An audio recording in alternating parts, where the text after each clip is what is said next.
Good morning, everyone, and welcome to day 7 of Emma.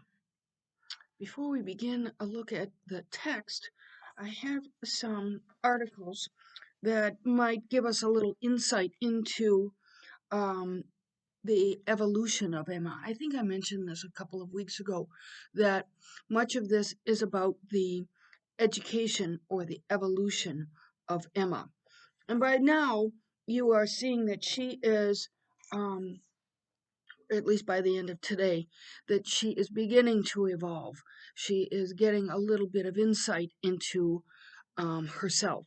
So, with that in mind, I have an article here that is about Emma's journey, and I'm not sure where I got this, but it's interesting nonetheless. The author begins with, for this book, Emma, Austen claimed to be creating a heroine whom no one but myself will much like. She is an imaginist, and we've seen that quite a lot, whose circumstances and quality of mind make her the self-crowned queen of her country neighborhood. Austen was not entirely serious or accurate. Emma certainly has her partisans.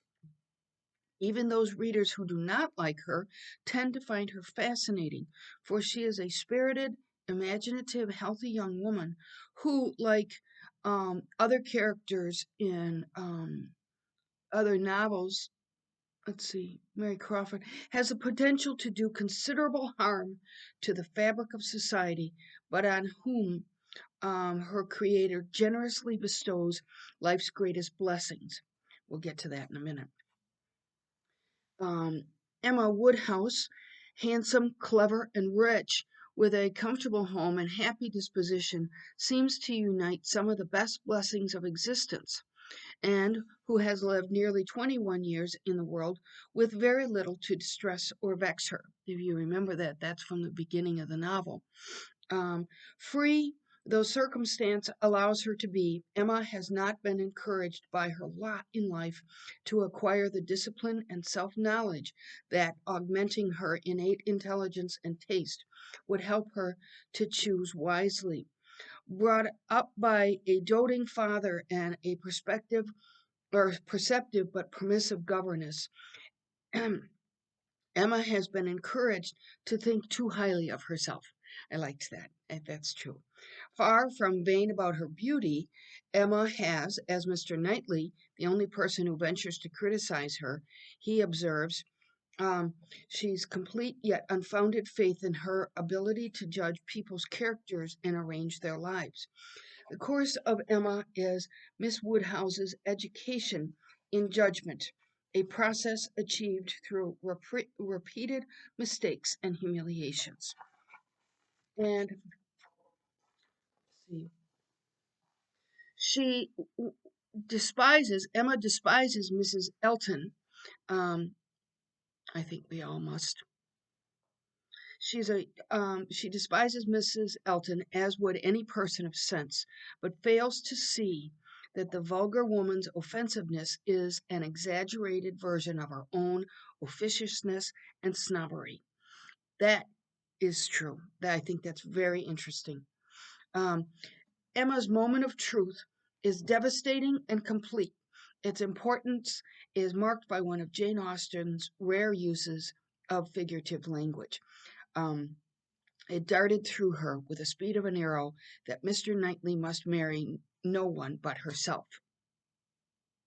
That's her moment of self-revelation, because Harriet has decided that, in fact, Harriet should marry Mr. Knightley. We get to this today, so I'm not giving away the store. Um, and I think I know where I got this, because it has Jane Glazer's notes in the margin suggesting that this is a fortunate fall, and it probably is. Um, it was more a fortunate fall is the devastating moment when she realizes that she has been mean to Miss Bates. You know Miss Bates. She talks a great deal, And we'll see a bunch of that today. Um, Emma Woodhouse's gradual education, which parallels the reader's growing awareness of what a menace to the social order her circumstances, abilities, and weaknesses combine to make her, um, is one of Austen's finest pieces of plotting. Um, yeah, Miss Bates, who's this is actually funny. The stream of consciousness talker who inadvertently provokes Emma's famous rudeness on Box Hill, and suddenly we'll see this today. Mr. Knightley chastises Emma for such meanness to Miss Bates, who's really harmless, even though she talks excessively. Um, every word, expression, opinion, and activity gesture of self revelation. Emma demonstrates how, in Austen's hands, the novel of manners can become a statement of moral philosophy. That's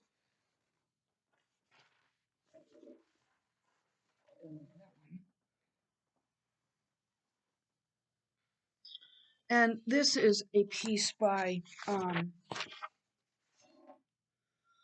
Seth Kim, who is part of the Blair Academy in New Jersey. Um, Seth continues to call him by his first name because we know that that's not socially acceptable. What is his last name? Kim, Mr. Kim. A great irony of the story being revealed mostly through Emma's perspective is that she believes herself to be cleverer than she is, going so far as to name Harriet Smith as her protege. As R.E. Hughes explains, the underlying theme of this novel is the education of Emma Woodhouse, and the recurrent irony is that Emma, who must become pupil, insists on acting as a teacher. This pupil teacher relationship really functions throughout. Um, However, despite Emma's feelings of intellectual superiority to Harriet, Emma should not be perceived as being better educated than Harriet is. I thought that was an interesting observation. The incompleteness of Emma's education is established from the very first pages of the novel. Though she has been under the care of a governess, Mrs. Weston, for 16 years, Austen notes that Mrs. Weston has been less of a governess than a friend. To Emma. The mildness of her temper had hardly allowed her to impose restraint, and the shadow of authority being now long past. That's in chapter 1. As the role of the governess is to be responsible for education of those under her care, Mrs. Weston's inability to appropriately assume the role implies that Emma has not been able to receive a proper education under Mrs. Weston. And simultaneously, we should be paying attention to the fact that Jane Fairfax is destined to become a governess and that she is often described as elegant and perceptive. Um, and she doesn't interject, as does some of the other characters, their point of view. She waits and observes. That's Jane, which is a contrast to Mrs. Weston, the governess. In contrast, Harriet has been living as a parlor boarder um, at Mrs. Goddard's school, allowing herself to be shaped by Mrs. Goddard's teaching. She had been satisfied to hear and believe just what Mrs. Goddard chose to tell her. And that's in the first couple of chapters. Unlike Mrs. Weston, who had failed to be an authority figure to Emma, Mrs. Goddard has successfully realized her role as an educator by being able to exert influence on Harriet. So there is another pairing of um, teacher pupil relationship. We've got Mrs. Weston and Emma, and Jane, who is destined to be a governess, and now Harriet and Mrs. Goddard. While factors other than education may have influenced Emma's superior intelligence, Emma and never having been taught is clearly not in a position to try to teach another who has already been influenced by another's principles. Emma's incomplete education not only makes her an inadequate mentor to Harriet, but also, oh, that's a spoiler alert. So it has to do with who these people eventually marry. And most of this we're not going to get to until next week. So that one we want to put. I have little notes to myself. It's going to be part of day 8, which is next week, because I'm trying really hard. So here is another article. This is from a collection of British literature students, faculty, and readers. We hope to, let's see now. This was posted by a Margaret O'Brien in 2016, and the article is entitled The Evolution of Emma. Jane Austen's 19th century novel Emma is an excellent example of Bildungsroman, the or growth. The novel begins as at a catalytic moment in Emma's life, just after her governess marries. While Emma never leaves the nest, Mrs. Weston's departure represents the removal of direct oversight from her life. Now Emma must make her own choices and act independently. Initially, Emma uses her freedom and power to control and manipulate the lives of others. Yes. While she claims to act for the good of others, her projects revolve around her own self interest by fulfilling her inescapable boredom. Her lack of perception and maturity, coupled with an overabundance of self confidence, makes Emma a powerful but immature driver of the social scene in Highbury. As described by Mr. Knightley, Emma is a pretty young woman and a spoiled child. Yeah, that was in chapter 12. This author goes on to observe several events mark the evolution of Emma from childishness, childishness to maturity. The first is when Emma misreads Mr. Elton's attachments not towards Harriet, but towards herself. Though through this experience, of which every part of it brought pain and humiliation, she learns that she is fallible and that her actions can have ruinous consequences. Another incident is when Emma tests and finds her limits when she is cruel to Miss Bates at Box Hill. In a poignant, reflective moment after the incident, Emma realizes that she had been often remiss. Her conscience told her so, scornful and ungracious.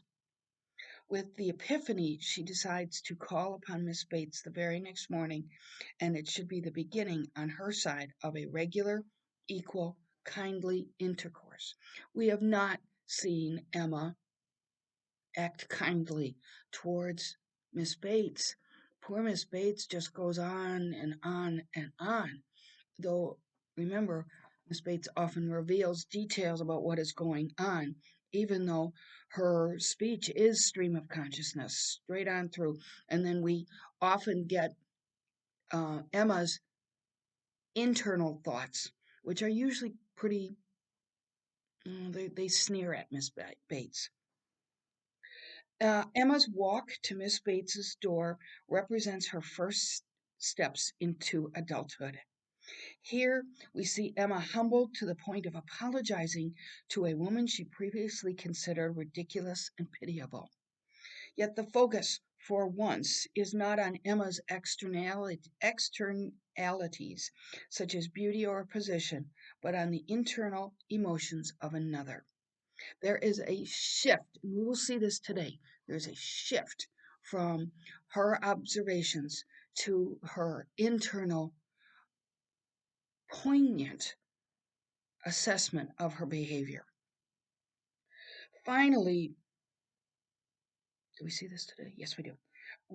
Emma realizes her feelings for her longtime friend and confidant, Mr. Knightley.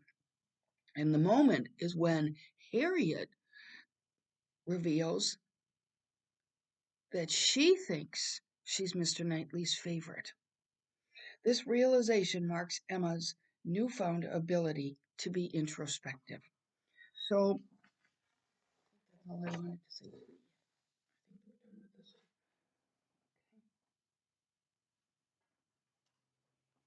So let's turn to the text. And I'm pretty sure that we stopped on page 298 last class. I really pondered this. So we're just going to begin on 299, and I'm going to make quick work of this because I don't want to get behind on this second last class. Um, no, so we begin chapter 2 in book 2. Um, no misfortune occurred again to prevent the ball. The day approached, the day arrived, and after a morning of some anxious watching, Frank Churchill, in all the certainty of his own self, reached Randall's before dinner, and everything was safe. Now, if you've gotten to the end of the book, you will have to observe Frank Churchill's behavior. There's a very considerable level of irony in what Austen tells us about Frank. Um, we go to the next page, page 300 at the bottom. Oh no, right in the middle of the page. 300. Frank was standing by her, but not steadily. There was a restlessness which showed a mind not at ease. So Frank is thinking something, but we don't know what it is yet. Down at the bottom, the poor Miss and Mrs. Bates are left behind by the Eltons. The Eltons is Mrs. Elton is just insufferable, but they have overlooked their duty, which was to have picked up the Bates. So another carriage goes for them. Um, and as always with Mrs. Elton on page 301, she is a flatterer. And in the next paragraph, this is in the middle of the page, right in the middle. She says, first she's going to flatter Frank Churchill. I think I've just called him Frank Church. I just keep making that mistake, but it's Churchill. You know that. In the middle of this paragraph, she says, you may believe me, I never compliment. It's because she's always flattering herself. I think him a very handsome young man, and his manners are precisely what I like and approve. So truly the gentleman, without the least conceit or puppyism. I did not know what that meant. So I Googled it. And it is uh, affectation and impudence. So we have Mrs. Elton, who is the height of affectation, saying that she doesn't care for puppyism. You must know that I have a vast dislike to puppies, quite a horror of them. And of course, that tripped my fancy because I wanted to know who doesn't like puppies. But that's not what she's talking about. She's talking about people who put on affectation. But of course, the irony is that that is Mrs. Elton herself. We go to the next page at the top of page 302 and over to 303. Austen isn't overtly funny, but when you see these paragraphs of Miss Bates's conversation with anybody, it's hilarious. You know, when you get to page 302 and 303, you know just by looking at the paragraphs that they are from Miss Bates. And she makes a reference to Frank Churchill and Jane Fairfax at Weymouth. And then there's a, another reference to poor Jane Fairfax and her apparent lack of health and the fear that everybody has that she's going to catch cold. Um, and I just underline this. My dear Jane, are you sure you did not wet your feet? Um, and then Miss Bates returns to the spectacles, which Frank Churchill fixed a while ago. And then,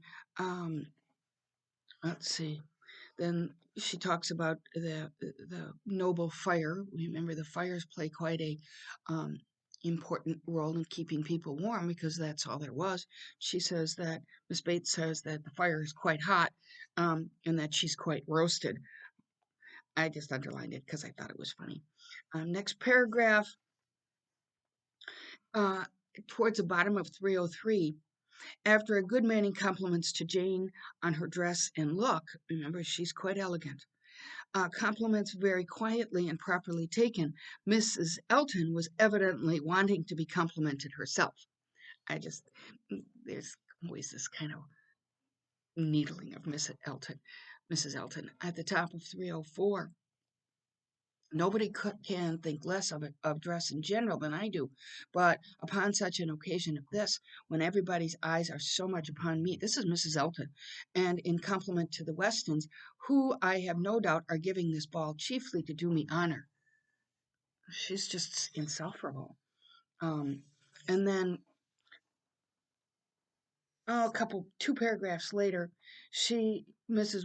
Elton, refers to Jane Fairfax as Jane, and the note that we have in this book is that Miss Elton takes liberties with people's names, um, and um, Frank says, "Jane, you're calling her Jane?" With a look of surprise and displeasure. uh, Mrs. Elton doesn't know social decorum very well and violates that. And then a few lines later, Emma could hardly understand him. He seemed in an odd humor. That's Frank. Um, he had met with them in a little perplexity, which must be laid before Emma.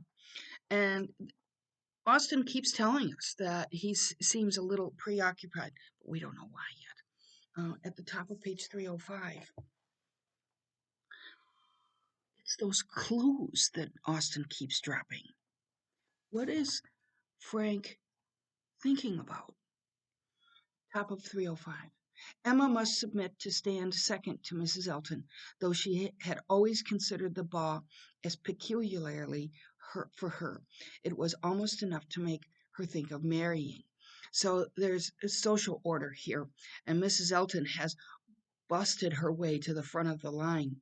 Mrs. Elton, next paragraph, had undoubtedly the advantage at this time in vanity completely gratified. So the contrast, of course, is that Emma, the self-crowned queen of the neighborhood, is pushed aside by this woman who um, continues to do that and annoy Emma. Um, let's see, on the next page, um, page 306, escape, however, was not his plan. Um, Oh, no, this is in the first paragraph. But Emma wonder lessened soon afterwards on seeing Mr. Elton sauntering about. He would not ask Harriet to dance if it were possible to be avoided. So, I mean, you can understand that had to have been awkward, um, Harriet. But he should have been less rude. And next paragraph, escape, however, was not his plan. He came to the part of the room where the sitters by were collected, spoke to some, and walked about in front of them, as if to show his liberty and his resolution of maintaining it. He did not omit being sometimes directly before Miss Smith, or speaking to those who were close to her. Emma saw it. He has now revealed that he is engaged to Augusta. Um, and at the bottom of this page, he says he bugs himself off of asking Harriet to dance, even though that would have been the polite thing to do. But me, he says at the bottom, oh no, I would get you a better partner than myself. I am no dancer. He's behaving badly. Um, he is unable to rise to the challenge of being um, socially appropriate, in spite of the past. interaction between Harriet and himself. At the top of the next page, Mrs. Gilbert does not mean to dance, but there is a young lady disengaged who I should be very glad to see dancing, Miss Smith. And but the interaction, while minor, reveals quite a lot about Mr. Elton. Remember him, he's the vicar. He's supposed to be behaving well. But he escapes, and he says, by claiming his own current marital status, he says, "My dancing days are over, Mrs. Weston. You can excuse me, but my dancing days are over." He can't even rise to the challenge. And this is what we know about Mr. Elton. This was Mr. Elton in the next paragraph. The amiable, obliging, gentle Mr. Elton. She looked round for a moment. He had joined Mr. Knightley at a little distance. So he's revealed to be quite selfish. Remember that he ran out and got himself engaged to Augusta once he was turned down. Then in the next paragraph, by contrast, we see the behavior of Mr. Knightley. In another moment, a happier sight caught her. Mr. Knightley leading Harriet to the set. Never had she been more surprised, seldom more delighted than at that moment. And so, by contrast, we get insight into Mr. Knightley, because he was not about to let poor Harriet to sit by and not be dancing this set. These sets are paired dances, and the number of the people invited to the ball was carefully calculated to make sure that it was an even number so that everybody had someone to dance with. And Mr. Elton has avoided that, and Mr. Knightley has risen to the challenge by asking Harriet to dance. Of course, by the end of this, we know, as one of the articles revealed, that Harriet begins to believe that Mr. Knightley favors her. Everybody's always pairing off. Top of page 308. It's another conversation with Miss Bates. You can tell by just looking at the big paragraph. Miss Bates goes on, and also another reference to poor Jane not being subjected to a draft. And she talks and talks and talks. At page 309, let's see, what am I saying here? Oh, there's another reference to a draft. And then in the middle of the page 309, Emma had no opportunity of speaking to Mr. Knightley till after supper. But when they were all in the ballroom again, her eyes invited him irresistibly to come to her and be thanked. He was warm in his reprobation of Mr. Elton's conduct. It had been unpardonable rudeness. And Mrs. Elton's looks also received the due share of censure. So what we're getting kind of by the narrator's point of view is this rudeness is just not to be tolerated. And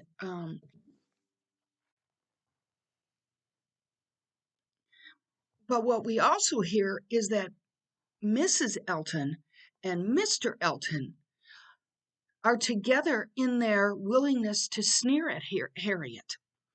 They get little looks and that kind of thing. It's very subtle. They aimed at wounding more than Harriet, said he. Emma, why is it that they are your enemies? Well, Mr. Knightley doesn't know about the marriage proposal. Next paragraph. He looked with smiling penetration, and on that receiving no answer yet, he added, "She ought not to be angry with you, I suspect, whatever he may be. To that surmise you say nothing, of course, but confess, Emma, that you did not want him to marry Harry." Well, and she says, "I did, and they cannot forgive me." So it was more complex than that, but we know that Emma has made that mistake. And um, Mr. Elton doesn't want to marry Harriet. Harriet's nobody. And Mr. Elton, as we have seen, is um, determined not to, what the phrase is, throw himself away on somebody who is not suitable, not doesn't have enough money, essentially.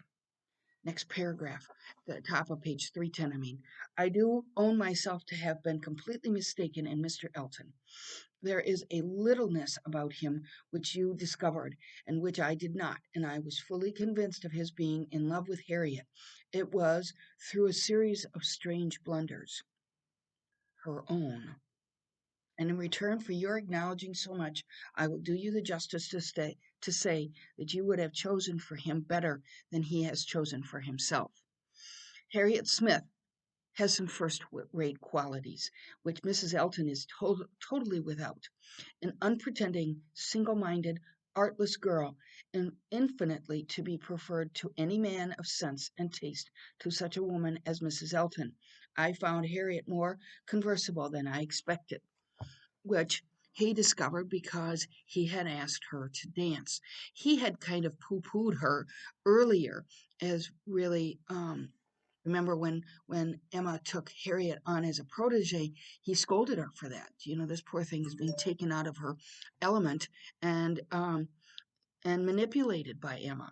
Just let me turn off my I forgot to turn off my blue reader. Chapter 3, which is the next day after the ball. Um, She was extremely glad that they had come to so good an understanding respecting the Eltons. That is Emma and Mr. Knightley. They shared that point of view that those people were really conniving. Um, Back to that puppy. They're manipulative. Um, and that their opinions of both husband and wife were so much alike, and his praise of Harriet, his concession in her favor, was peculiarly gratifying. Um, at the end of this paragraph, Harriet rational, Frank Churchill not too much in love, and Mr. Knightley not wanting to quarrel with her. How very happy a summer must be before her. Um, Emma has not risen yet in her education. Um, at the top of page 312, Harriet's had some sort of experience, and she's something extraordinary has happened. She faints. And it says, a young lady who faints must be recovered, questions must be answered, and surprises be explained. Such events are very interesting, but the suspense of them cannot last long. A few minutes made Emma acquainted with the whole. So apparently, Harriet is out walking and with Miss Bickerton, and they come across a group of gypsies. So it took me a while to figure out why Austen has inserted this little piece. And it's because they run away, Miss Bickerton and Harriet, and Miss Bickerton gets away, and Harriet falls down. Um, And towards the end of this paragraph, she had suffered very much from cramp after dancing, and her first attempt to mount the bank brought on such a return of it as made her absolutely powerless. And in this state, and exceedingly terrified, she had been obliged to remain. So this is a truism that I have observed over the course of many years. Um, if there's a woman in the forest, she's probably wearing inappropriate shoes, and surely she will fall down. It just happens every time. Watch movies. Often, especially in modern day movies, the women are wearing heels. Why? Why are you wearing heels in the forest? And same thing with this. Um, but Harriet gets quite a fright from this. And it is here that Frank Churchill appears and saves her. So this little interlude is was inserted really to have Frank Churchill save Harriet. And remember that in these social interactions where um, the number of marriageable prospects are very limited, if people show favor to other people, it suggests that that is potentially a marriageable person. And that's what we have at the bottom of page 313. Such an adventure as this, a fine young man and a lovely young woman, this is the point, thrown together in such a way could hardly fail of suggesting certain ideas to the coldest heart and the steadiest brain. So Emma plots again. She has not learned. So Emma thought, at least, could a linguist, could a grammarian, and could even a mathematician have seen what she did, have witnessed their appearance together, heard their history of it, without feeling that circumstances had been at work to make them peculiarly interesting to each other? That's it. How much more must an imagist, it's an imaginist, like herself, be on fire with speculation and foresight. Remember that especially when Emma is at the height of her plots and schemes, the language Austen uses is about her imagination, about her thinking up and imagining new prospects and new scenario, especially such a good with groundwork of anticipation as her mind had already made. Next paragraph. It was a very extraordinary thing. Then a few lines later, and knowing as she did the favorable state of each at this period, it struck her the more. He was wishing to get the better of his attachment to herself. She just recovering from her mania for Mr. Elton. It seemed, yeah, because she did have a little insight into Elton. All of a sudden, Elton isn't that kind, nice guy. He was sneering at Harriet. It seemed as if everything united to promise the most interesting consequences. It was not possible that the occurrence should not be strongly recommending each to the other. So the circumstances of seeing the gypsies and Harriet falling down and Frank Churchill saving her. Ooh, ooh, sounds a little high schoolish, doesn't it? Um, at the end of the next paragraph, there could be no harm in a scheme, a mere passive scheme. It was no more than a wish. Beyond it, she would on no account proceed. Oh, yes, she will. At the end of this chapter, on page 315, the gypsies did not wait for the operation of justice. They took themselves off in a hurry. In her imagination, a few lines later, imagination, it maintained its ground, and Henry and John, these are Isabella's little boys, were still asking every day for the story of Harriet and the gypsies, and still tenaciously setting her right if she varied in the slightest particular from the original recital. That is a very subtle point. The little boys want her to stay on task with the story, not deviate from the reality. But implied in there is that Emma can imagine and expand on what she is seeing, and the boys keep her to the straight story. I thought that was very interesting. Next chapter at the bottom of page 316. Um, let's see. How could I so long a time be fancying myself? Seems like madness. I can see nothing at all extraordinary in him now. Him meaning Elton. I do not care whether I meet him or not, except that the two I had rather not see him, and indeed I would go any distance round to avoid him, but I do not envy his wife in the least. And Harriet is not a great intellectual, but she does have some insight and in some ways is a bit of a truth teller. She says, I neither admire nor envy her as I have done. She's very charming, I dare say, and all that, but I think her very ill tempered and disagreeable. I shall never forget her look the other night. So Harriet saw the look between the Eltons, and it was kind of sneering at her. Um, so if we look over on, okay. Oh, Harriet. Yeah, this was kind of sad. Harriet saved little treasures that she thought were pieces of Elton, something that, and it's quite childish. She had a little box, and in it was a small piece of court plaster. You remember mercurochrome? You would put that on your cuts or what have you, and as I recall, it was pretty unpleasant, but it was red.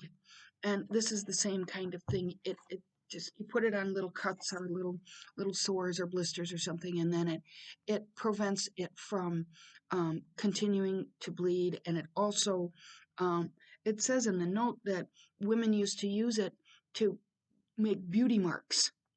You know, you always had a beauty mark right there. So she kept that. And down at the bottom of page, oh, because Elton had been using it. And then at the bottom of 317. And so then, in my nonsense, I could not help making a treasure of it. So I put it by never to be used. Um, and Emma calls it a relic. And then at the top of page 318, um,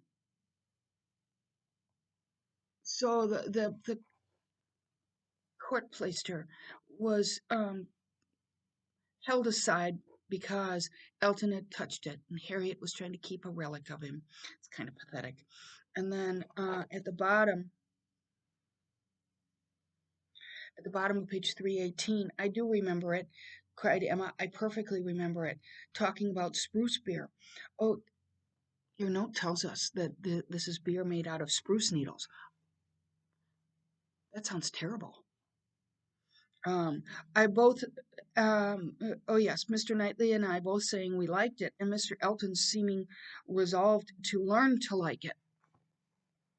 You know, basically he's just I don't even know what. He's just trying to play on everybody. Over on page 319. And then poor Harriet, you have actually found happiness in treasuring up these things. Yes, simpleton as I was. Poor thing. In the middle of page 319, there it goes, and there is an end, thank heaven, of Mr. Elton. And when, thought Emma, will there be a beginning of Mr. Churchill? She's plotting. And Harriet says, I shall never marry, which echoes what Emma has said in the past, that she will never marry. At the top of page 320, in the middle of that paragraph at the top, um, she believed it would be wiser for her to say and know at once all that she meant to say and know. And that continues at the end of the paragraph, and it would be safer for both to have the judicious law of her own brain laid down with speed. She was decided and thus spoke. So this is how she came to this. Harriet, I will not affect to be in doubt of your meaning. Your resolution, or rather your expectation, of never marrying results from an idea that the person whom you might prefer would be too greatly your superior in situation to think of you. Is not it so? This conversation gets to be pretty convoluted. They don't mention who the name of the person that we speculate Harriet is interested in. Um, there's a constant level of misunderstanding in this chapter. Next paragraph, but it is a pleasure to me to admire him at a distance and to think of his infinite superiority to all the rest of the world with the gratitude, wonder, and veneration which are so proper in me, especially. Now you can see it's from this conversation where Harriet derived the notion that it's Mr. Knightley who whom she's infatuated with because he's so far above her. And Harriet, I mean, what's her name? Emma is trying to manipulate Harriet into going after, so to speak, Frank Churchill, who's somewhat superior, but not as high and lovely as Mr. Knightley. Page 321. At any rate, you do not let them carry you far unless you are persuaded of his liking you. Be observant of him. Let his behavior be a guide of your sensations. So this is Emma instructing Harriet. But we've gotten far enough in the novel for us to understand that those two are not talking about the same person. I am determined against all interference. Henceforth, I know nothing of the matter. Let no name ever pass our lips. This is where the misunderstanding comes. We were very wrong before. We will be cautious now. He is your superior, no doubt, and there do some objections and obstacles of a very serious nature. But yet, Harriet, more wonderful things have taken place. There have been matches of greater disparity, and it's right here that Emma misunderstands and Harriet misunderstands. At the end of the paragraph, however it may be assured that your raising your thoughts to him is a mark of good taste, which I shall always know how to value. The question is, who? We've gotten further down, so we know who, and they are not communicating. Next chapter. It begins. In this state of schemes and hopes and connivance, well, that's exactly what's going on. June opened upon Hartfield. Next paragraph. Mr. Knightley, who for some reason best known to himself had certainly taken an early dislike to Frank Churchill, was only growing to dislike him more. So we always have to pay attention to what Mr. Knightley say. He's not infallible. We do see him misjudge, but if he dislikes Frank Churchill, then it's another piece of other people's reflections of him. He began to suspect him of some double dealing in his pursuit of Emma. That Emma was his object appeared indisputable. Everything declared it. His own attentions, his father's hints, his mother-in-law's guarded silence. It was all in unison. Words, conduct, discretion, indiscretion told the same story. But while so many were devoting him to Emma, and Emma herself making him over to Harriet, Mr. Knightley began to suspect him of some inclination to trifle with Jane Fairfax. What? So nobody's really observing very well. But Mr. Knightley sees that there's some sort of chemistry between Churchill and Jane. However, he might wish to escape any of Emma's errors of imagination. Yeah, who wouldn't?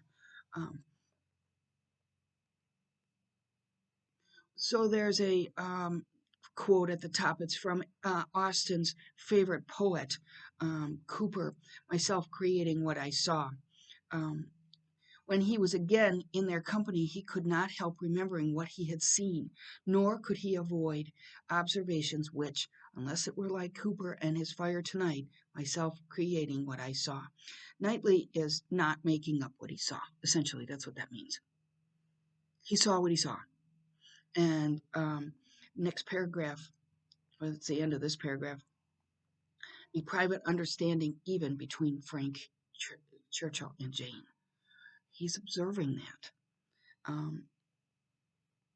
The Randall party agreed to immediately. There's a pretty, just funny references to poor Miss Bates, who just can't rein it in. The Randalls party agreed to sit immediately, and after a pretty long speech from Miss Bates, which few persons listened to, She also found it possible to accept dear Miss Woodhouse's most obliging invitation. So I wrote in the margin, LOL. I like the narrator's observations. It's of poor Miss Bates, who just talks incessantly. Over on page, what is it, 324. Towards the end of the bigger it's right in the middle of the page. What an air of probability sometimes runs through a dream, and others, what a heap of absurdities it is. Well, Frank, your dream certainly shows that Highbury is in your thoughts when you are absent. Emma, you are a great dreamer, I think. So he says he makes a mistake here and says, I forget what his dream was. He must have dreamed something, which is at the top of page 324. Never, really, never, bless me, how could it? Then I must have dreamt it, but I was completely persuaded, Miss Smith. You walk as if you were tired. Um, but it's a reference to some kind of connection between Jane and Frank. And over on, then Miss Bates starts in again. Um, But remember that even when Miss Bates is chattering on, she does reveal bits of information that we need to keep in mind. At the end of the paragraph on 325, I know I do sometimes pop out a thing before I am aware. I am a talker, you know. I am rather a talker. And now and then I have let a thing escape me which I should not. I am not like Jane. I wish I were. I will answer for it. She never betrayed the least thing in the world. Yes. And we know, dare I say it, there is a connection between Jane and Frank Churchill, but Jane never revealed it. At the end of the next paragraph, the two other gentlemen waited at the door to let her pass. Mr. Knightley suspected in Frank Churchill the determination of catching her eye. He seemed watching her intently. In vain, however. If it were so, Jane passed between them into the hall and looked at neither. So Jane is able to keep the secret. Frank, we've seen how agitated he was. We seen that he's trying to catch her eye and can't. She's more subtle than he is. So they're playing some word game, and the word was blunder. And as Harriet, I'm down at the bottom of 326, Harriet exultingly proclaimed it, there was a blush on Jane's cheek, which gave it a meaning not otherwise ostensible. So Mr. Knightley is watching all of this. And at the end of this paragraph, disingenuousness and double dealing seemed to meet him at every turn. These letters were but the vehicle for gallantry and trick. It was a child's play, chosen to conceal a deeper game on Frank Churchill's part. Yeah, so he's reading the situation pretty well. uh, Top of 327. It was done, however. This gallant young man, who seemed to love without feeling and to recommend himself without compliance, directly handed over the word to Miss Fairfax. That's an interesting observation. He loves without feeling. And then we look at the top of 328. At the end of the paragraph, he could not see her in a situation of such danger without trying to preserve her. It was his duty. And forget the context. Um, Two paragraphs later, Emma was extremely confused. She could not endure to give him the true explanation, for though her suspicions were by no means removed, she was really ashamed of having ever imparted them. Remember, a long time ago, Emma revealed to Frank that Emma believed Jane to be having an affair with Dixon, and she reveals that to Frank. And yet now we're getting clues that Frank and Jane have some sort of arrangement. At the end of the next paragraph,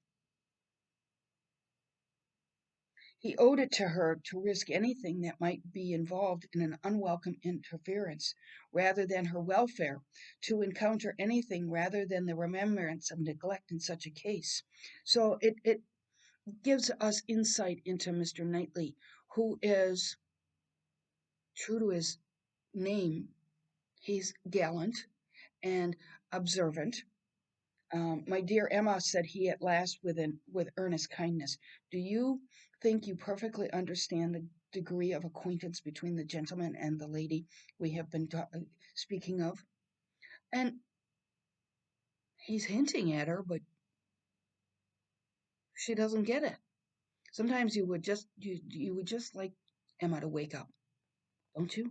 I mean, I'm not one of the people that dislike Emma. I like her, especially as she is evolving. But see, she really misjudges things. At the top of 329, I have lately imagined that I saw symptoms of attachment between them, certain expressive looks which I did not believe meant to be public. So I don't know if you probably have done this. You see some kind of look between people. Um, I have a uh, this is a this is off the track, but I have a couple of friends who are dog breeders, and um, they dislike another one of the dog breeders. They hate him. And when I was picking up one of my dogs, Teddy, um, they were shooting looks over the top of my head whenever I would talk about this other breeder. They hated this guy, but I got the looks, and that's what's going on here. At the end of the next paragraph, oh no, in the middle of the next paragraph, there is no admiration between them, I do assure you, and the appearances which have caught you have arisen from some peculiar circumstances. Emma's not getting it. The end of the paragraph, that they are as far from any attachment or admiration for one another as any two beings in the world can be. That is, I presume it to be so on her side, and I can answer for its being on his. I will answer for the gentleman's indifference.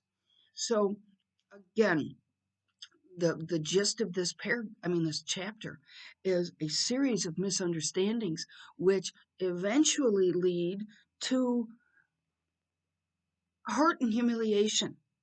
No one has complete information, not even Knightley, although Knightley is making good observations, but nobody has all of the facts. Next chapter, um, second paragraph. Mrs. Elton was very much disappointed. It was the delay of a great deal of pleasure and parade that the ball is canceled. Oh no, that the brother, her in-laws, were supposed to visit Mr. The Sucklings. That name. Um, it would have given her the opportunity to posture by showing off her relatives. So they, rather than wasting the day, they determined to have a visit to Box Hill. This is one of the places where Emma begins to learn. Down at the bottom of page 330, two or three more of the chosen only were to be admitted to join them, and it was to be done in a quiet, unpretending, elegant way, infinitely superior to the bustle and preparation, the regular eating and drinking, and picnic parade of the Eltons and Sucklings. That's the second time Austen has used that word, and you can imagine Mrs. Elton posturing as the great Mrs. Elton. And, she married the vicar. So, and she's got money. But she keeps to me, it almost seems as if she is trying to one up Miss Woodhouse. Um, Now we go to the end of, we're on page 331 at the end of the second paragraph. And she is a good-natured woman after all. One could never leave her out. That's Mr. Weston. Mr. Weston is not a good choice, judge of character. Just he is infinitely optimistic, cheerful. But anybody who says that Mrs. Elton is a nice person is just really missing the boat. Emma denied none of it aloud and agreed to none of it in private. Emma doesn't like her. The end of the next paragraph. Um, no, the last paragraph on this page. It is not this most vexatious Knightley, she cried, and such weather for exploring. She addresses Mr. Knightley as Knightley. Again, a miss in social address. Page 332, towards the top third of the paper. A page. She promised him again and again to come, much oftener than he doubted, and was extremely gratified by such a proof of intimacy, such a distinguishing compliment as she chose to consider it. So she is making observations about Knightley favoring her. This is Mrs. Elton. And so it's imaginary. Knightley doesn't really like her, but she takes it as proof of his favor. And then at the top of 331, no, Mrs. Knightley, no, until she is a being. Oh, Mrs. Weston is trying to, um, she's trying to take charge of Mr. Knightley's um, role in this plan, and he's not having it. He says, no, thank you. Nope. The only person who's ever going to be um, in charge of my social affairs is when I have a Mrs. Knightley. And he doesn't have a Mrs. Knightley. And so it's not going to be Mrs. Weston. Elton. At the, let's see, bottom of this page, she says, I wish we had a donkey. Oh, this is hilarious. Mrs. Elton has envisioned this very pastoral outing. This is in the middle of page 333. We are to walk about your garden and gather the strawberries ourselves because the trip has been canceled. And so Knightley steps in and says, well, I'll just come to my property. And gather the strawberries ourselves and sit under trees and whatever else you may like to provide. And it is to be all out of doors, a table spread in the shade, everything as natural and as simple as possible. Is not that your idea? Not quite. He thinks he would rather eat inside, where it's a little bit more formal. The nature and the simplicity of gentlemen and ladies with their servants and furniture, I think, is best observed by meals within doors. Mr. Knightley's not having this little pastoral affair. But Mrs. continues the vision. I wish we had a donkey. The thing would be for us all to come on donkeys. What is she thinking? But it is. It's a pastoral creation in her head. Next page. Mr. Woodhouse in the middle of the page, as well as Emma, to join the party. They're just making a guest list, and he knew that to have any of them sitting out of doors to eat would inevitably make him ill. Mr. Woodhouse must not, under the spacious pretense of a morning drive and an hour or two spent at Donwell, be tempted away to his misery. And so we see everybody paying kind of kowtowing to Mr. Woodhouse's feelings of being an invalid. He was invited on good faith. No lurking horrors were to upbraid him for his easy credulity. I'm going to have to remember that phrase. No lurking horrors. Mr. Woodhouse can't be left outside for too long. Maybe because of mosquitoes or something. I don't know. I don't know if you've ever gone up north, probably, and you may have remembered being there from last year, and you think, oh, it's going to be so lovely. We're just going to sit by the water and enjoy it. But you always forget about the mosquitoes. So maybe that's what I was thinking. At the top of page 335, the invitation was everywhere so well received that it seemed as if, like Mrs. Elton, they were taking the scheme as a particular compliment to themselves, like Mrs. Elton. Um, and then on the next page at the top, page 336, um, it was just what it ought to be, and it looked what it was, and Emma felt an increasing respect for it as the residence of a family of such true gentility, untainted in blood and understanding. Some faults of temper of John Knightley had, but Isabella had connected herself unexceptionally. So she's observing Donwell, which is Knightley's property, and she is observing how nice it is, and she respects it. Um, at the bottom of this page, there's just this disjointed word salad. Isn't that a good phrase? I like that phrase.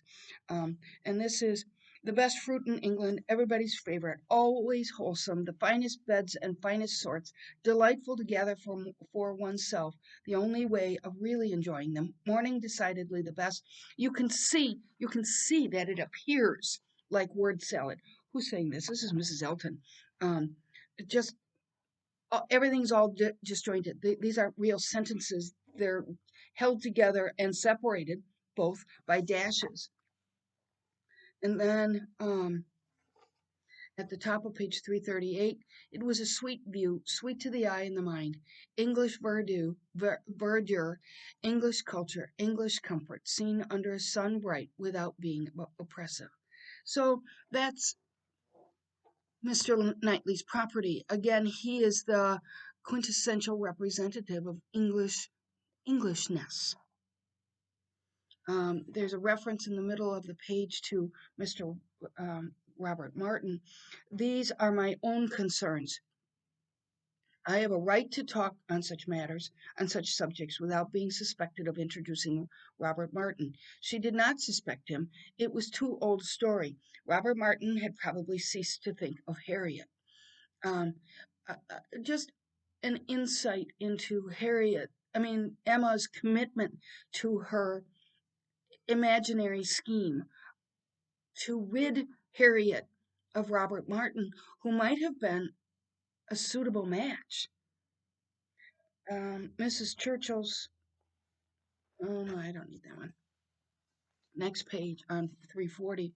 She spoke with great agitation. Who's speaking? And Emma, let's see. And Emma very feelingly replied, "There can be no reason for your being exposed to danger now. I must order the carriage. The heat even would be danger." That's right.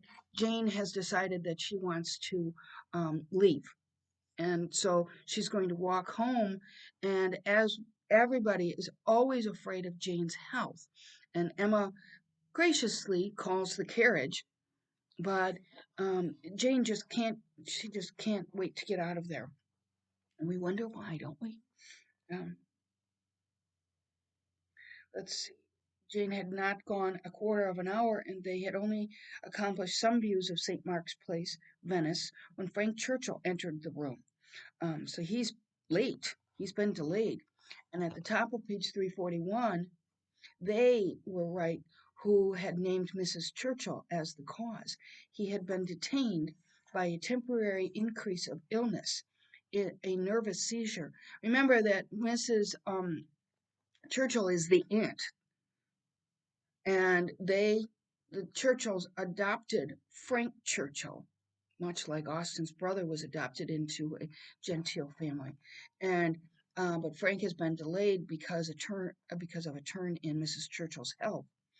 Um, Next, this is the middle of the page 341. Emma listened and looked and soon perceived that Frank Churchill's state might be best defined by the expressive phrase of being out of humor. Some people were always cross when they were hot. That is Who's not cross when they're hot? I think that was hilarious. Uh, Down at the bottom of 341, I am glad I have done being in love with him. I should not like a man who is so soon discomposed by a hot morning. Harriet's sweet, easy temper will not mind it. She's still committed to this pairing, and but Frank is kind of revealing himself as kind of a baby because he's hot. Well, sit in the shade. Middle of page 342. I ought to travel, says Frank. I am tired of doing nothing. I want to change. I'm serious, Miss Woodhouse. Whatever your penetrating eyes may fancy. He knows she's observing him. I am sick of England and would leave it tomorrow if I could. You are sick of prosperity and indulgence? Cannot you invent a few hardships for yourself and be contented to stay?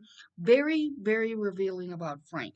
At the end of the next paragraph, I am thwarted in everything material. I do not consider myself at all a fortunate person. Well, I mean, all these people in this society are fortunate. Um, at the top of 343, these are difficulties which you must settle for yourself. Choose your own degree of crossness. I shall press you no more. That's another funny phrase. Choose your own degree of crossness. Next chapter.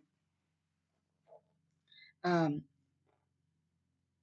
so they've gone off to Box Hill, which is it's a resort, and I guess it would be, I suppose, being like taking a trip to Rotary Park or somewhere where it's just a park.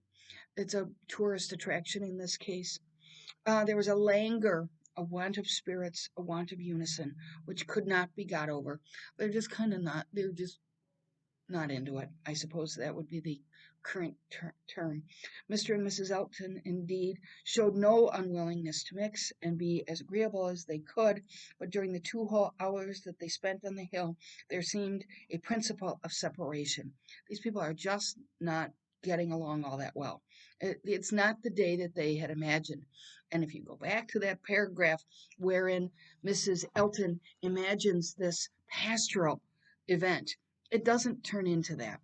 Um, at first, down at the bottom of 344, at first it was downright dullness to Emma. She had never seen Frank Church so silent and stupid. He said nothing worth hearing, looking without seeing, admired without intelligence, listened without knowing what she said. So, again, another revelation of Frank. While he was so dull, it was no wonder that Harriet should be dull likewise, and they were both insufferable. And then in the middle of page 345, but which now in her own estimation meant nothing, though in the judgment of most people looking on it must have had such an appearance as um, no English but flirtation could very well describe. Mr. Frank Churchill and Miss Woodhouse flirted together excessively. They were lying themselves open to that very phrase. That is interesting. Austen is reminding us that in this society, a little extra attention to someone suggested that they were interested because there's not a whole lot of marriageable prospects. But she still intended Frank for her friend. Next page. At the top, it again reveals more about Frank. Perhaps I intended you to say so, but I meant self-command. You had, somehow or another, broken bounds yesterday and run away from your own management, but today you are got back again. So yesterday he was cranky. Today he's in a little better spirits. Um, but it just makes him seem like a spoiled child. Um, in the middle of page 347, um, Miss, this is the moment when Emma is short with Miss Bates. Oh, very well, exclaimed Miss Bates. Then I need not be uneasy. 3 things, very dull indeed, that will just do for me, I shall be sure to say 3 dull things as soon as ever I open my mouth. Shan't I? Um, and Emma can't resist. Ah, ma'am, but there may be difficulty. Pardon me, but you will be limited as to number. Only 3 at once. That's mean. Um, and it's subtle, but this is a moment when um, she's Emma will learn from this.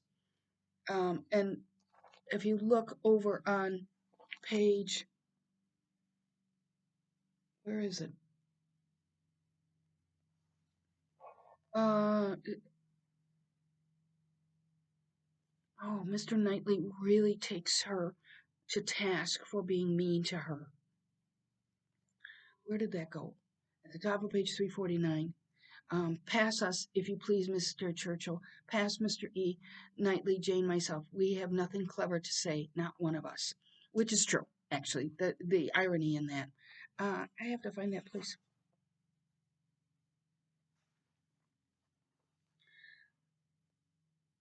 Jane says, I was only going to observe that though such unfortunate circumstances do sometimes occur both to men and women, I cannot imagine them to be very frequent.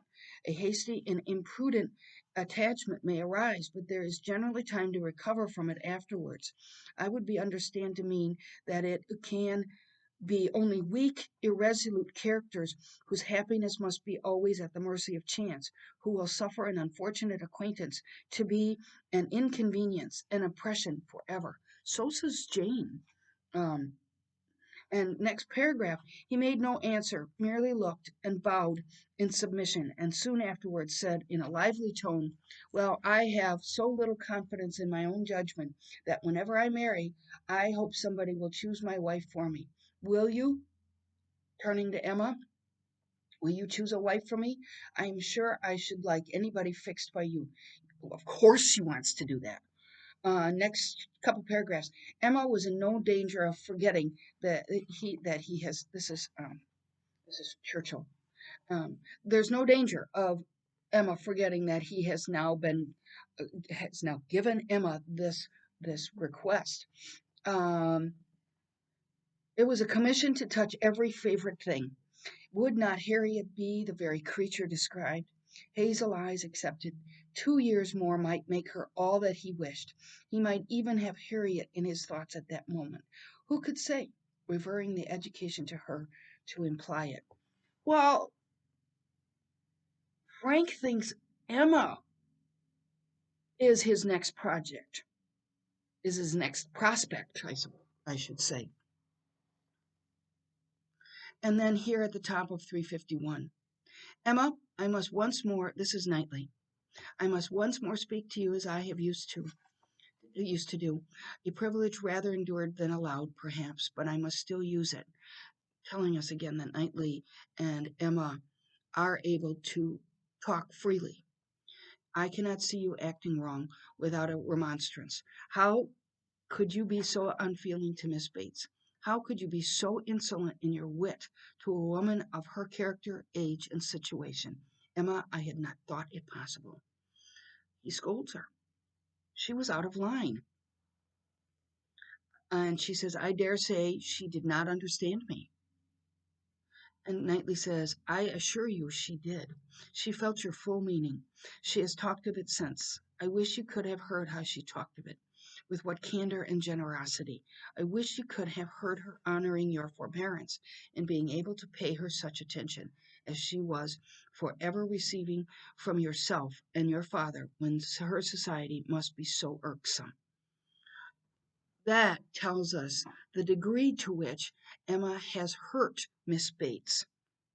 Oh, cried Emma, I know there is not a better creature in the world, but you must allow that what is good and what is ridiculous are most unfortunately blended in her. Her,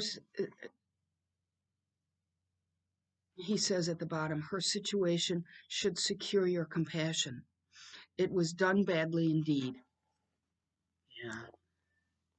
And in the first paragraph, It's in the incomplete paragraph. He says, "This is not pleasant to you, Emma. I wish, and it is very far from pleasant to me, but I will tell you truths while I can, satisfied with proving myself your friend by its very faithful counsel." And we believe that. He had misinterpreted the feelings which had kept her face averted and her tongue motionless.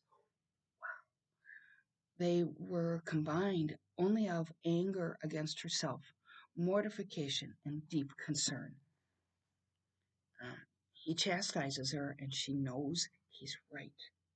At the end of that paragraph on 352, she was vexed beyond what could have been expressed, almost beyond what she could conceal.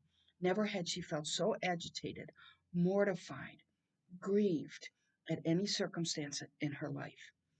Here is what that author was talking about. This is a moment of introspection that we haven't much seen from her. Um, she was forcibly struck. The truth of his representation there was no denying. She felt it at her heart. How could she have been so brutal, so cruel to Miss Bates? How could she have exposed herself to such ill opinion in anyone she valued? And how suffer him to leave her without saying a word of gratitude, of concurrence, of common kindness? So she knows he's right. In a way, she flips their parting back onto Mr. Knightley, because she says, "How could he have left us without solving this problem?" But really, she's got to acknowledge the damage she has done, and he walks away. He's so disgusted with her behavior. In the next chapter, but in her view, we're talking about um, Emma. The trip to Box Hill was more than completely misspent, more totally bare of rational satisfaction at the time, or more to be abhorred in recollection. A few lines later, there indeed lay real pleasure, for there she was giving up the sweetest hours of a 24 to his comfort. Um, Remember that Emma is not just mean spirited. And what we have is a contrast, because she does care for her father and she does it well. So that's what people mean by the characterization provided by Austen. Um, we get one point and then we get a contrast to that. Next paragraph. Oh no, still the same paragraph. Um, Miss Bates should never again, no, never, if attention in future could do away the past, she might hope to be forgiven. She had been often remiss, her conscience told her so, remiss perhaps more in ill thought than fact, scornful and ungracious. And Emma knows it. And we've seen that throughout. There have been kind of nasty remarks in her mind about Miss Bates' ability to talk endlessly. But Miss Bates didn't mean any harm. And Emma said a couple of mean things, and now she sees that. And this is the beginning of her growth at the top of 355. Um, one cannot wonder. It is a great change. And though she is amazingly fortunate, such a situation, I suppose, as no young woman before ever met with first going out. Do not think us ungrateful, Miss Woodhouse, for such surprising good fortune. Um, this is more revelation from Miss Bates, and that's her role in the novel. Um, but what she reveals now is that Jane Fairfax, because Emma has gone to apologize for her nasty remark, and Miss Bates starts talking again, but what she reveals is that Jane Fairfax has taken a situation, a governess position. Down at the bottom of page 355, Emma was most sincerely interested. Her heart had long grown kinder towards Jane, and this picture of her present sufferings acted as a cure of every former ungenerous suspicion and left her nothing but pity. And so this moment of introspection about Miss Bates is also beginning to reflect a growth in Emma, and Emma sort of almost admits that the made up relationship between Jane and Miss Dixon was what she calls ungenerous suspicion. I wanted you to see this. At the end of page 355, she spoke as she felt, with earnest regret and solicitude, sincerely wishing that the circumstances which she collected from Miss Bates to be now actually determined on. So even Emma collects little bits of information from Miss Bates. The top of page. Let's see, where are we? So it's just revealed here that Jane is going off to a Miss Smallridge, charming woman, most superior, to have the charge of her three little girls, delightful children. That's the placement for Jane, and um, but there was a remember that Jane had determined that she was not going to leave until the Campbells returned. But some underlying tension is happening here. She made up her mind to close with nothing till Colonel Campbell's return, and nothing should induce her to enter into an engagement at present. And so she told Mrs. Elton over and over and again. And Mrs. Elton was persistent, and Jane finally decided yesterday. That's what Miss Bates reveals.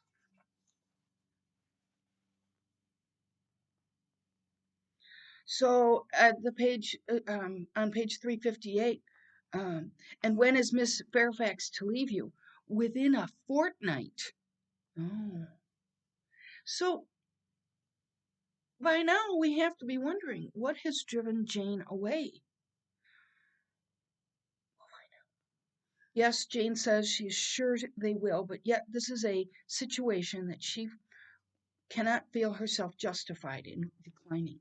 And we wonder, Jane knows that she is destined to be a governess, that she is not going to remain with the Campbells because the Campbells' daughter has now gone off and married Dixon. Um, and let's see, down the bottom of page 359, the contrast between Mrs. Churchill's importance in the world and Jane Fairfax's struck her, Mrs. Churchill being the aunt. One was everything and the other nothing, and she sat musing on the difference of women's destiny. That's very telling because women's destiny in this realm was, you're either a governess, in which case you're at the bottom of the barrel, or you marry well, like Mrs. Churchill did. And Mrs. Churchill had been able to remain at the top of the pile her entire life. Then, oh, we, we need to say this. Oh, now Emma was obliged to think of the pianoforte, and the remembrance of all her former fanciful and unfair conjectures was so little pleasing.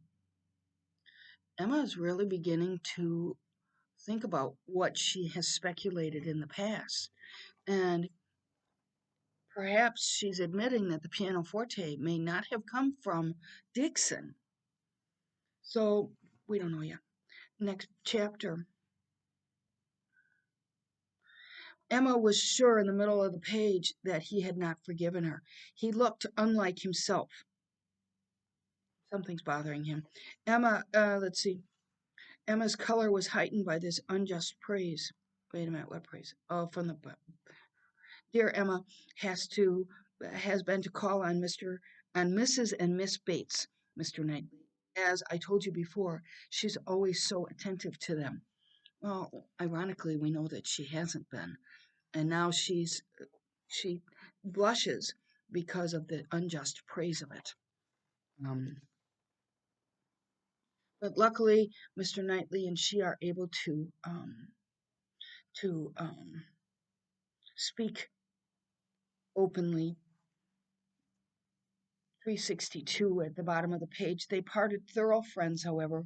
She could not be deceived as to the meaning of his countenance and his unfinished gallantry. It was all done to assure her that she had been fully recovered his good opinion. Um, really, that makes you wonder, doesn't it? So they are good friends, and Knightley chastises her, but they are able to resume a friendship. At the top, oh yeah, um, Mr. Woodhouse is not going to like that Jane is leaving because he doesn't like change. Um, but Mrs. Churchill, the aunt, suddenly up and dies on page 363. Um, a sudden seizure of a different nature. The great Mrs. Churchill was no more. I just thought that was really interesting because Emma had compared the fates of Jane Fairfax and Mrs. Churchill, and then all of a sudden, what happens? She dies. That's it. That's all that ever happens to anybody.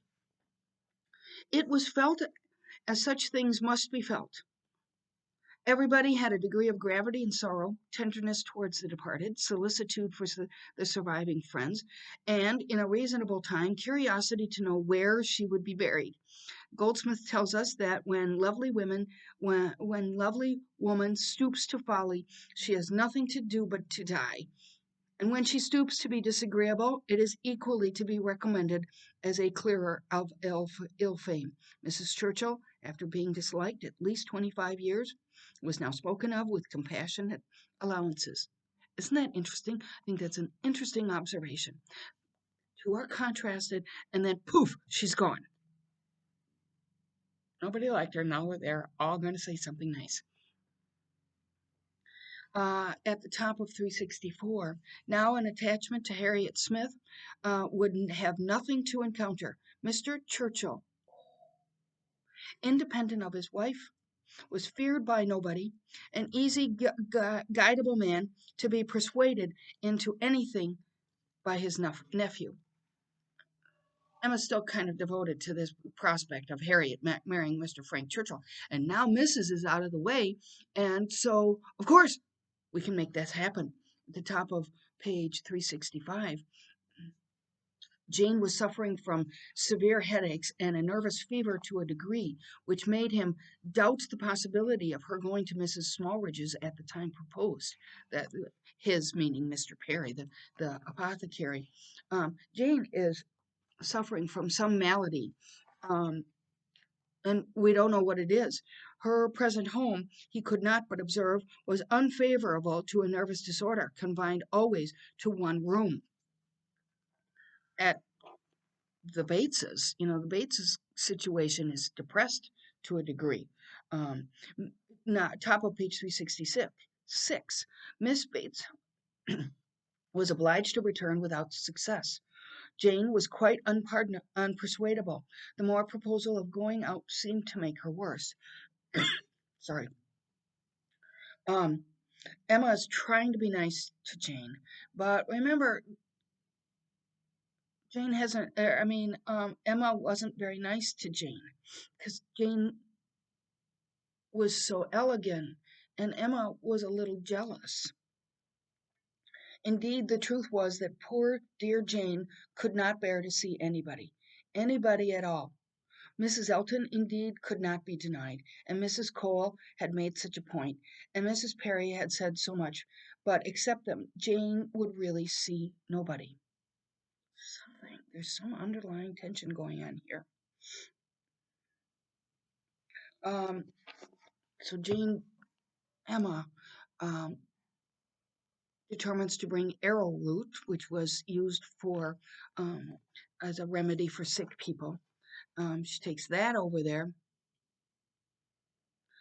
At the top of 367, she could have no doubt, putting everything together, that Jane was resolved to receive no kindness from her. but she had the consolation of knowing that her intentions were good. Yeah, well, maybe they were. Next chapter. Um,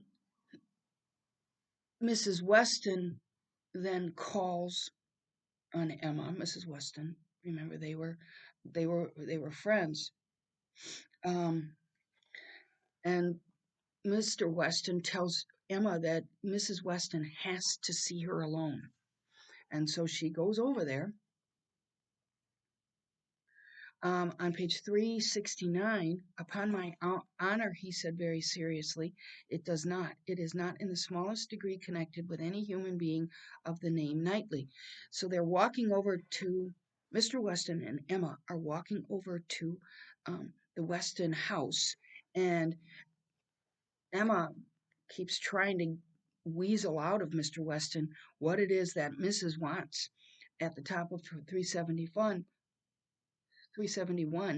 more than an attachment, indeed, resumed Mrs. Weston. Now she's going to reveal it. It's an engagement between Jane and Frank Churchill, a positive engagement. What will you say, Emma? What will anybody say when it is known that Frank Churchill and Miss Fairfax are engaged? Nay, that they have been long engaged.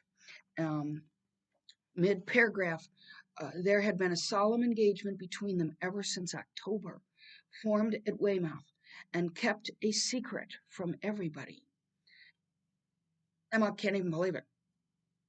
Emma scarcely heard what was said. Her mind was divided between two ideas: her own former conversation with him about Miss Fairfax and poor Harriet, and for some time she could only exclaim and require confirmation, repeated confirmation.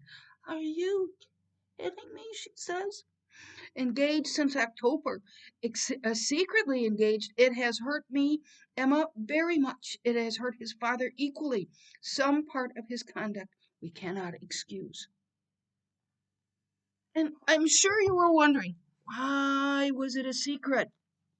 Be assured that no effect on page 372 has followed his attentions to me as you are apprehensive. And down at the bottom of page 372, and how could she bear such behavior? Composure with a witness to look on with repeated attentions, or offering to another woman before her face, but not resent it. That is a degree of placidity which I can neither comprehend nor respect. So Emma has had a bit of insight here. Mr. Frank Churchill has been paying attention to Emma, and Jane was having to put up with that. There was some misunderstandings between them, between Jane and Frank. So now we get a little understanding of what's been going on with Jane. They had apparently some sort of misunderstanding, and Jane has taken a position as a governess. At the end of the page on 373, not the end of the page, the paragraph. The present crisis, indeed, seemed to be brought on by them, and some misunderstandings might very possibly arise from the impropriety of his conduct. Impropriety? Oh, Mrs. Weston, it is too calm a censure. Next line, so unlike what a man should be, none of that upright integrity, that strict adherence to truth and principle, that disdain of trick and littleness, which a man should display in every transaction of his life. Do you know what's going on? He's being revealed as a mean little man. And we wonder now if he's suddenly free to reveal about Jane Fairfax because Mrs. Churchill has died. There's quite the cause-effect relationship here. Good God, cried Emma, not attending to her. Mrs. Smallridge, too. Jane actually on the point of going as a governess. What could he mean by such horrible indelicacy? To suffer her to engage herself, to suffer her even to think of such a measure. He knew nothing about it, Emma. On this article, I can fully acquit him. It was a private resolution of hers, not communicated to him. So Jane has just thrown up her hands in despair, I think, and it was the discovery of what she was doing, of this very project of hers, which determined him to come forward at once, own it all to his uncle, throw himself on his kindness, and in short, put an end to the miserable state of concealment that was carrying on so long. But we already know that Mr. Churchill is a nice guy and not nearly as rigid as Mr. Churchill. Mrs. Churchill, page 374. While poor Mrs. Churchill lived, I suppose there could not have been a hope, a chance, a possibility. But scarcely are her remains at rest in the family vault, and her husband is persuaded to act exactly opposite to what she would have required. There it is. What a blessing it is when undue influence does not survive the grave. So we see a little smallness in Frank, don't we? He's unable to stand up to Mrs. Churchill, and we've seen that before. He has behaved like that.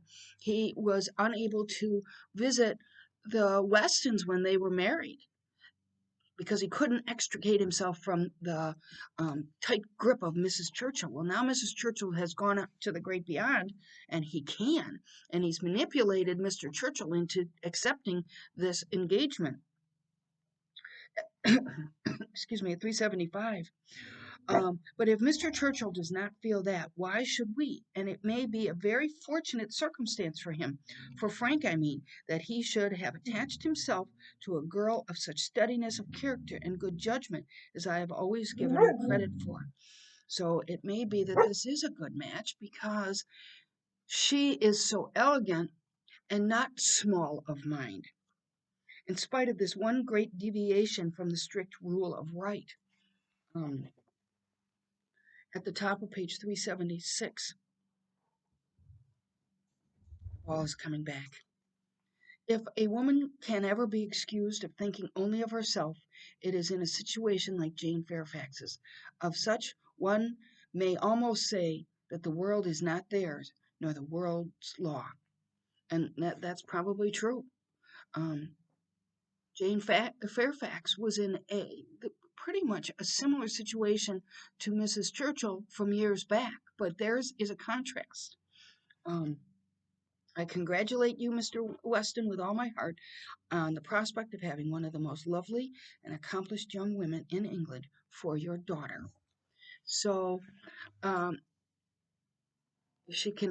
Emma can at least rise to the challenge, but she begins in the next chapter. Harriet, poor Harriet! Those were the words.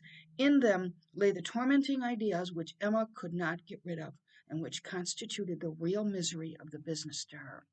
She has plotted again and misstepped with Harriet. A few lines later, poor Harriet, to be a second time the dupe of her misconcessions and flattery. That's worthy of a star because she is now beginning to understand herself. Um, Mr. Knightley had spoken prophetically when he once said, Emma, you have been no friend to Harriet Smith.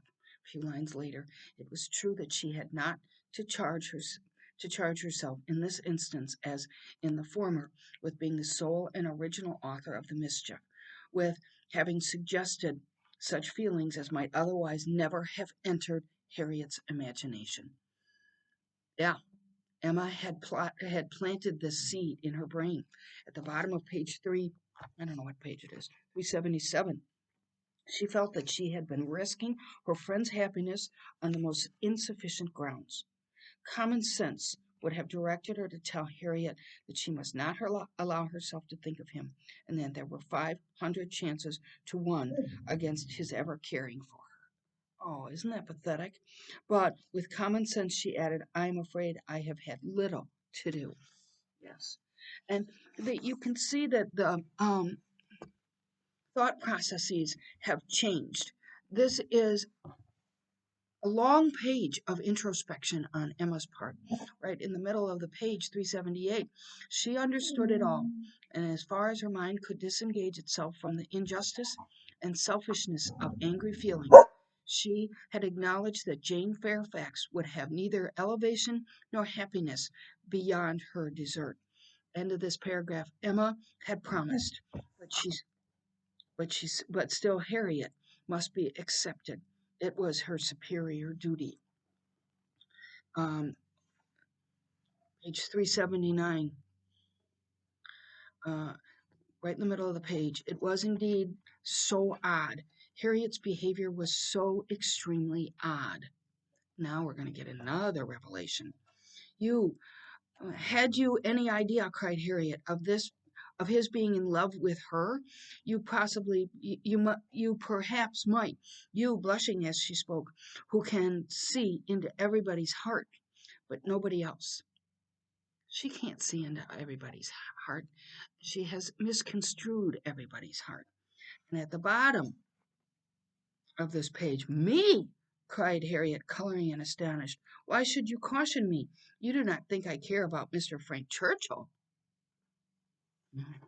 Yikes. The top of 380. But you do not mean to deny that there was a time, not very distant either, when you gave me reason to understand that you did not care about him. Him? Never, never. A few paragraphs later, I should not have thought it possible, she began, that you could have misunderstood me. This goes back to that chapter where the two of them were not communicating because they didn't say the man's name. I know we agreed never to name him, but considering how infinitely superior he is to everybody else, I should not have thought it possible that I could be supposed to mean any other person. Mr. Frank Churchill, indeed. Oh, a few lines later. I should have considered it at first too great a presumption almost to dare think of him. At first, if you had not told me the more wonderful things had happened, remember that there had been matches of greater disparity, those were your very words. And then she reveals, are you speaking of Mr. Knightley? To be sure I am. I could never have any idea of anybody else, and so I thought you knew. Emma has just really, really created chaos here. At the top of 381, I am sure the service Mr. Frank Churchill had rendered you in protecting you from the gypsies was spoken of. Here's how she deduced that. But that's not what happened.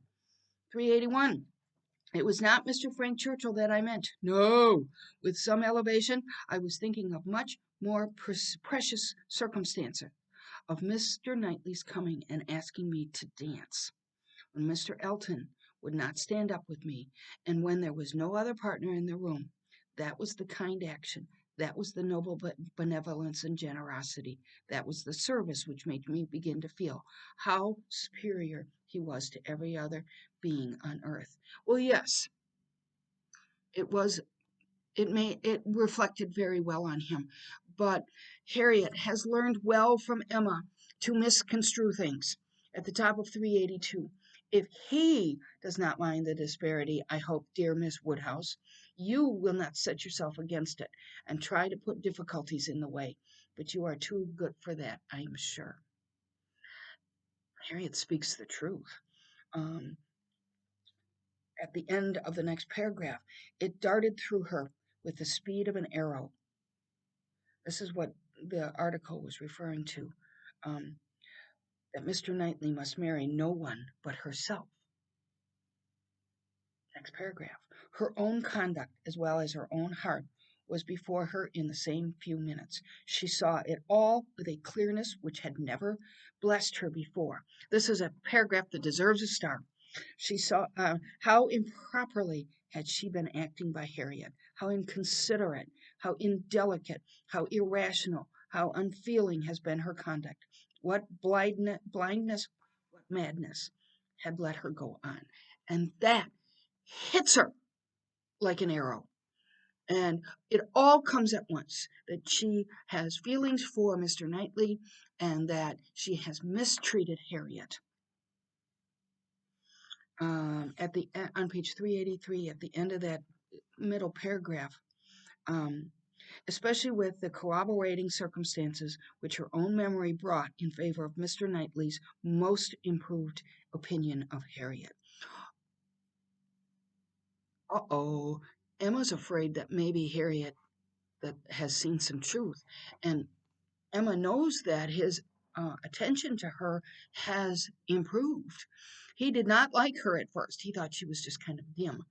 Now, if we look on 384, he praised her for being without art or affectation, for having simple, honest, generous feelings. She knew that he saw such recommendations in Harriet. He had dwelt on them to her more than once. Oh, she says, let's see, and this is her introspection. The two of strongest promise to Harriet were not without some degree of witness from Emma herself. So she's seen it. She's seen a change, but she so misconstrues things that she didn't see what she was seeing.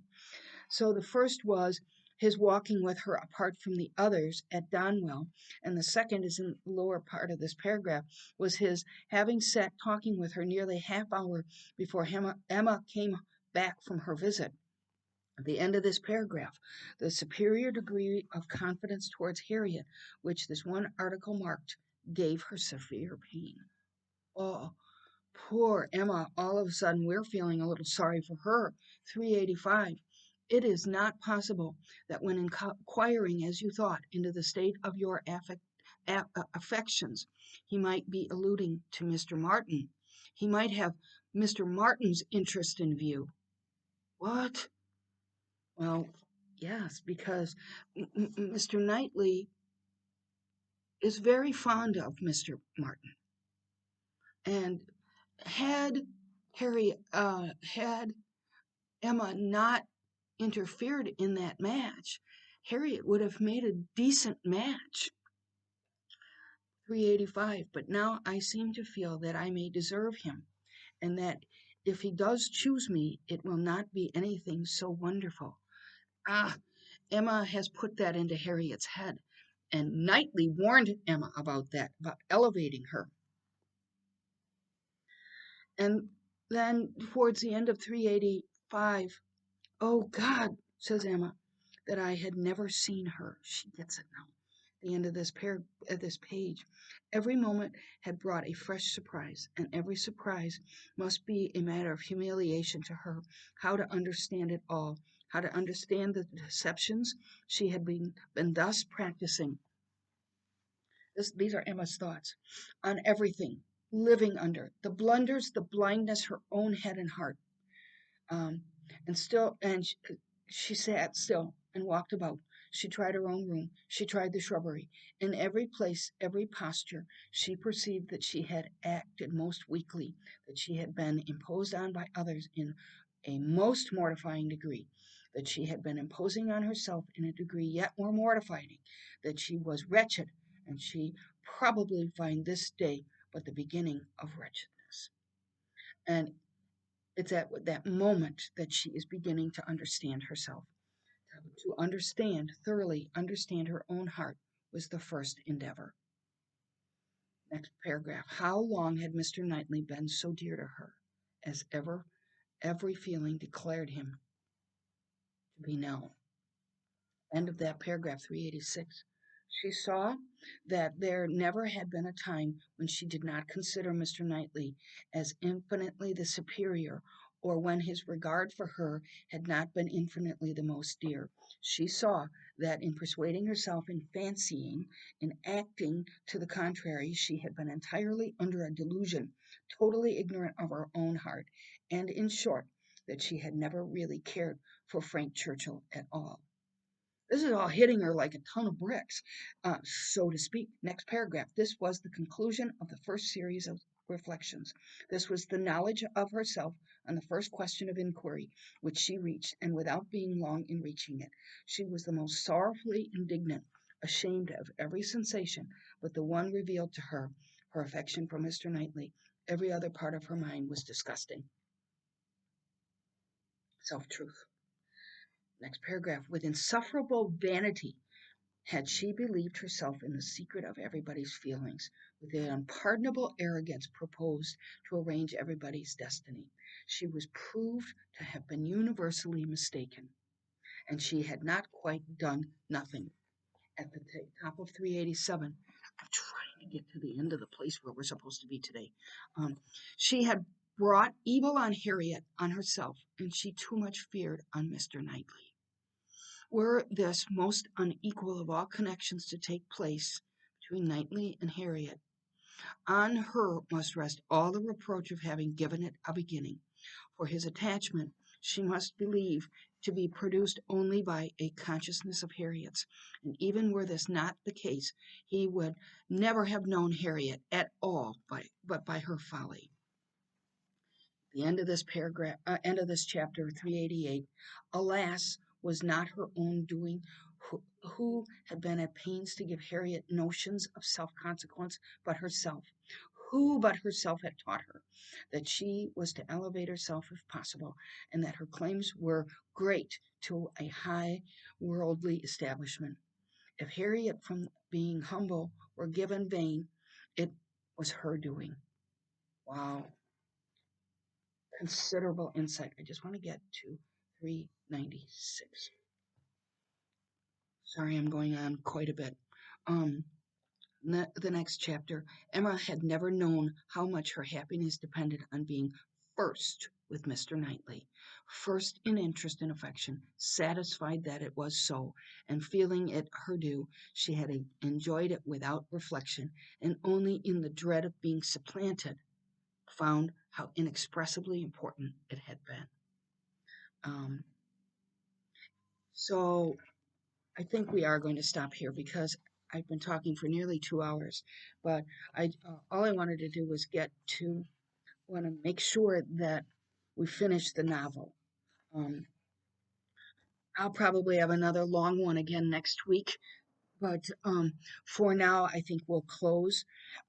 I wanted at least to see this important in which Emma suddenly is revealed to herself. And it's that introspection that was so important. We will pick up next week on page 389.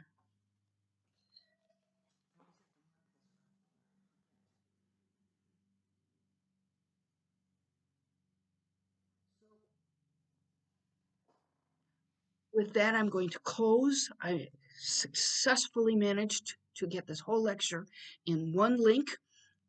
Nobody barked. Nobody did anything naughty except for Daphne throwing balls at me. So I will see you again next week.